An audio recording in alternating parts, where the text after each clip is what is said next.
আমি ট্রাই করেছি আমার ফেভারিট অ্যানিমে দান দ্য দানের ডাবিং, ওটাও বাংলায়। তাই প্লিজ দেখে জানাবেন কেমন লাগে।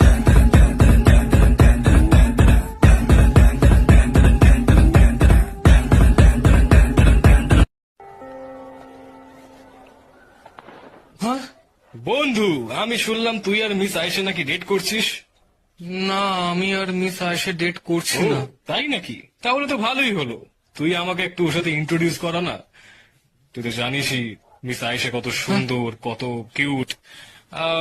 বাকিটা তুই বুঝেই নে। Miss Ayesha cute? হ্যাঁ, আমি তো এটা কোনোদিন লক্ষ্যই করিনি। মিস আয়েশা সত্যি খুব কিউট। যেহেতু মিস আয়েশা আমার জীবনের প্রথম বন্ধু, তাই কোনোদিন এসব মনেই হয়নি। সত্যি মিস আয়েশা খুব কিউট। এই না, আমি সব কি ভাবছি? মিস আয়েশা আমার শুধু বন্ধু, ও কোনো কিউট নয়। তোর এসব সাথে যা ফালতু মজা কথা নেওয়ার ভাবা। তো নিয়ে হ্যাঁ? গেছিস। আর আমি তো শুনেছি ও যার তার সাথে শুয়ে যায়, ঠিক তো? কি এসব কথা তোকে কে বলেছে? আর সবাই তো বলে, আর সত্যিই তো, ও তো সবার সাথে শুয়েই যায়। কে বলেছে এই কথাগুলো? এই, তুই কি মার খেতে চাস? ছাড় আমাকে। আমি জিজ্ঞেস করলাম এই কথাগুলো কে বলেছে? বুঝলে বন্ধু, আর মিস আয়েশা ওরকম মেয়েই নয়।